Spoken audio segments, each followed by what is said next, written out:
Bon. Bonjour à tous, c'est Laurent Marchand du site soyezheureux.com. J'espère que vous allez bien. Est-ce que vous savez ce que je fais dans la vie? Alors, c'est une devinette, c'est pas une colle, hein. La plupart des gens me connaissent. Si vous venez voir cette vidéo, c'est que vous êtes probablement sur le site. Et si vous êtes sur le site, c'est que vous savez ce qu'on fait. En revanche, peut-être que ce que vous vous dites pas, c'est qu'il est entrepreneur. C'est un entrepreneur indépendant. Et si vous regardez cette vidéo, c'est probablement parce que vous aussi, vous êtes un entrepreneur indépendant. Donc, aujourd'hui, vous et moi, on fait exactement la même chose. C'est-à-dire qu'on essaye tant bien que mal de faire tourner une petite société, de créer des revenus récurrents qui nous permettent de vivre confortablement de quelque chose, d'un métier qu'on a choisi et pour lequel on se bat tous les jours. Vous et moi, on fait exactement la même chose. Alors, il y a des gens qui me disent, oui, mais toi ça marche bien, moi, c'est plus difficile, j'arrive pas à prospecter, j'arrive pas à vendre, etc. En fait, quand j'ai commencé, pour moi, c'était difficile et j'arrivais pas à prospecter et j'arrivais pas à vendre exactement comme vous.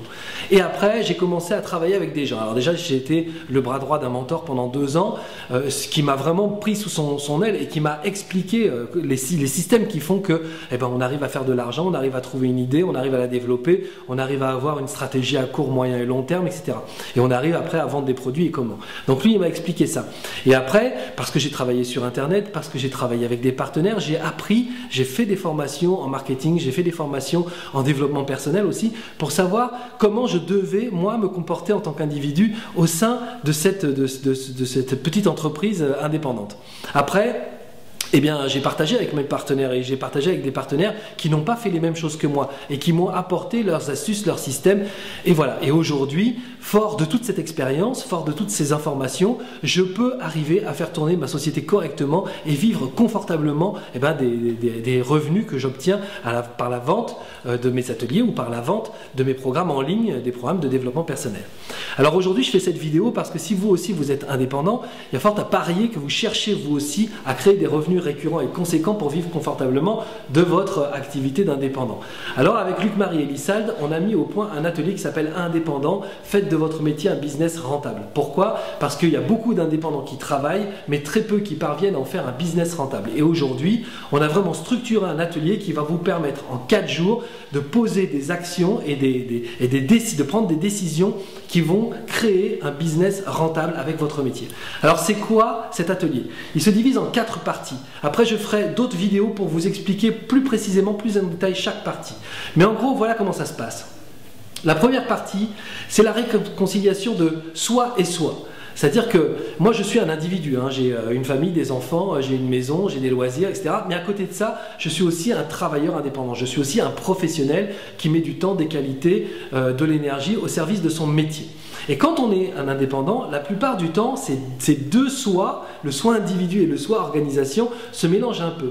Et ça crée une espèce de charge émotionnelle qui est assez difficile, assez compliquée à gérer. Pourquoi? Parce que soit on est au travail et on se reproche de ne pas être assez en famille ou assez dans les loisirs ou assez avec ses amis, soit on est avec ses amis, sa famille et ses enfants et on se dit non, je devrais être au bureau, il faut que je travaille, etc. Donc il y a déjà un premier conflit qui se crée à ce niveau-là. Ensuite, la charge émotionnelle elle vient du fait que vous mettez votre temps et votre énergie à essayer de développer une passion ou un métier que vous aimez. Ce qui est complètement différent que si vous travaillez pour un entrepreneur, un patron quelconque qui lui vous demande de faire tel boulot pour ramener tel chiffre d'affaires. Là, la charge émotionnelle, vous la portez pas, ça lui appartient au patron, c'est pas à vous. Donc, quand vous êtes dans cette situation-là, c'est beaucoup plus facile d'être clair avec les clients, d'être clair avec vous-même. Vous rentrez le matin à 8 h, vous faites votre boulot, à 18 h vous sortez, et puis terminé, on n'en parle plus. Sauf que quand on est indépendant, c'est pas du tout comme ça que ça se passe. La charge émotionnelle, elle nous pèse sur les épaules. On se dit, est-ce que je vais réussir à vendre? Est-ce que j'ai l'impression de me vendre moi? Est-ce que je fais bien les choses? Est-ce qu'il faut que je donne des garanties? Il faut que les gens aient confiance en moi, etc. Et ça, cette charge émotionnelle, elle pèse et elle écrase les projets. Première partie de l'atelier, on se débarrasse de cette charge émotionnelle.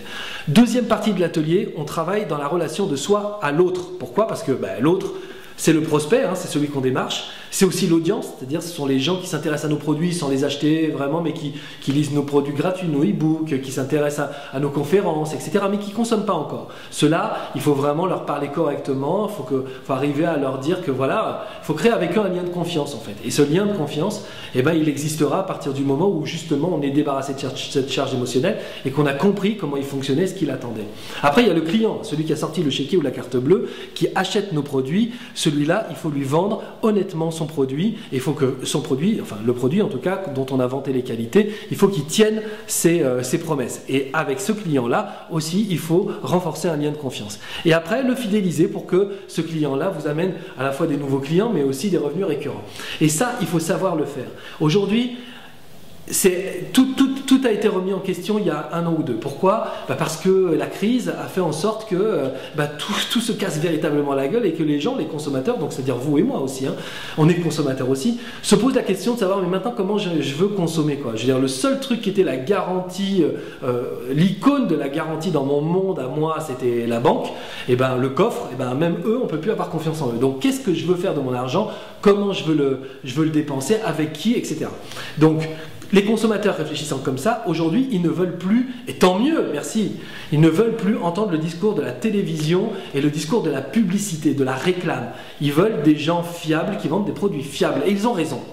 Donc comment on établit un lien de confiance avec les clients et comment ce lien de confiance va nous permettre de vendre régulièrement et honnêtement nos produits sans qu'il n'y ait aucun effort à faire, sans que ce soit compliqué. C'est pas du marketing, je te l'ai fait à l'envers, c'est pas du tout ça. Au contraire, c'est comment être en accord avec ses valeurs, en accord avec soi et vendre correctement un produit.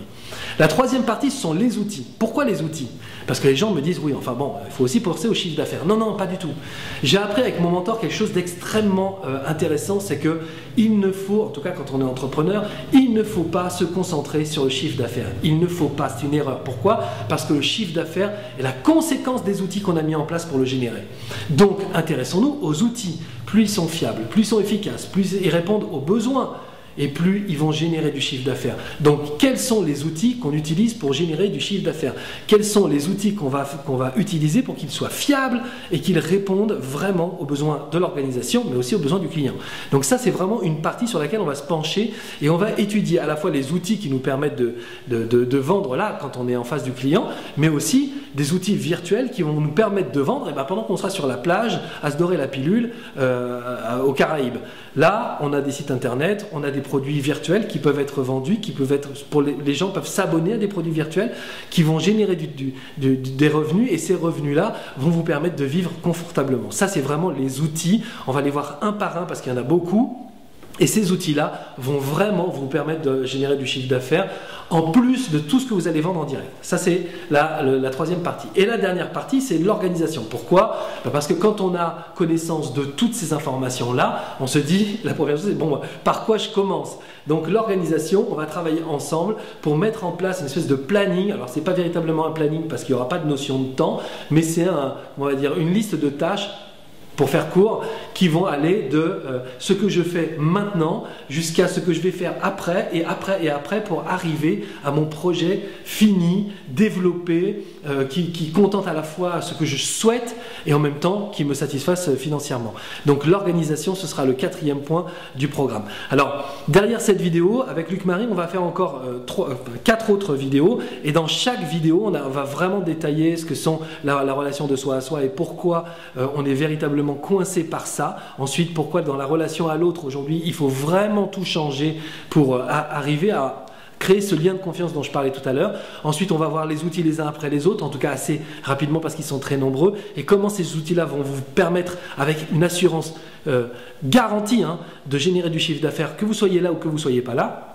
Et ensuite, l'organisation, on va faire un petit point sur l'organisation, par quoi on commence quand on veut développer son business. Voilà, merci beaucoup d'avoir eu la patience d'écouter jusqu'au bout cette vidéo, je vous retrouve très très vite. Si vous êtes sur cette page, il y a probablement un bouton pour vous inscrire aux ateliers des indépendants. Au départ, cet atelier, juste pour terminer, une petite parenthèse, au départ cet atelier, il était destiné aux coachs, thérapeutes et accompagnants en relation d'aide. Pourquoi? Parce que c'était vraiment un atelier spécifique au métier de l'accompagnement. Mais on l'a développé à tous les indépendants, pourquoi? Parce qu'on a eu énormément de demandes. Alors, ces ateliers, ils concernent des vendeurs en MLM, ils concernent des architectes, il y a des photographes, il y a des artistes peintres, il y a des vendeurs de voitures, il y a des gens qui font de la politique qui font ce programme-là.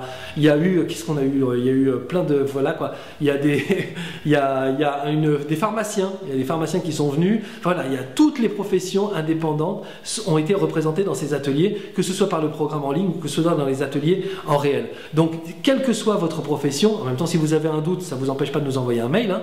Mais quelle que soit votre profession, à partir du moment où vous êtes indépendant, on aura la possibilité de vous aider pour structurer votre affaire et vous poser sur un socle solide qui vous aidera à générer du chiffre d'affaires garanti.